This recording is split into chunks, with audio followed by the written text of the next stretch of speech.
Galatians chapter 2. Then 14 years later, I went back to Jerusalem again, this time with Barnabas, and Titus came along too. I went there because God revealed to me that I should go.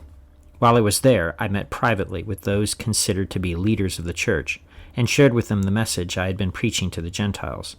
I wanted to make sure that we were in agreement, for fear that all my efforts had been wasted, and I was running the race for nothing. And they supported me, and did not even demand that my companion Titus be circumcised, even though he was a Gentile. Even that question came up only because of some so-called believers there, false ones really, who were secretly brought in. They sneaked in to spy on us and take away the freedom we have in Christ Jesus. They wanted to enslave us and force us to follow their Jewish regulations. But we refused to give in to them for a single moment. We wanted to preserve the truth of the gospel message for you. And the leaders of the church had nothing to add to what I was preaching. By the way, their reputation as great leaders made no difference to me, for God has no favorites. Instead, they saw that God had given me the responsibility of preaching the gospel to the Gentiles, just as he had given Peter the responsibility of preaching to the Jews.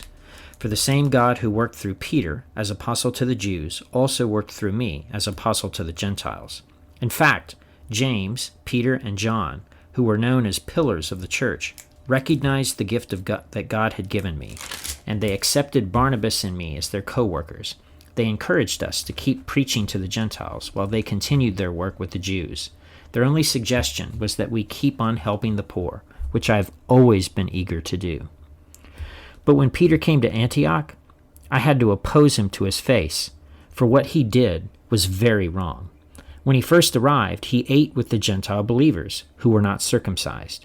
But afterward, when some friends of James came, Peter wouldn't eat with the Gentiles anymore. He was afraid of criticism from these people, who insisted on the necessity of circumcision.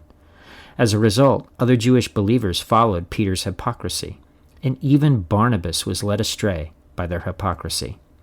When I saw that they were not following the truth of the gospel message, I said to Peter, in front of all the others, "Since you, a Jew, by birth, have discarded the Jewish laws and are living like a Gentile, why are you now trying to make these Gentiles follow the Jewish traditions? You and I are Jews by birth, not sinners like Gentiles. Yet we know that a person is made right with God by faith in Jesus Christ, not by obeying the law. And we have believed in Christ Jesus, so that we might be made right with God because of our faith in Christ, not because we have obeyed the law. For no one will ever be made right with God by obeying the law. But suppose we seek to be made right with God through faith in Christ, and then we are found guilty because we have abandoned the law. Would that mean Christ has led us into sin? Absolutely not. Rather, I am a sinner if I rebuild the old system of law I already tore down. For when I tried to keep the law, it condemned me. So I died to the law. I stopped trying to meet all its requirements, so that I might live for God.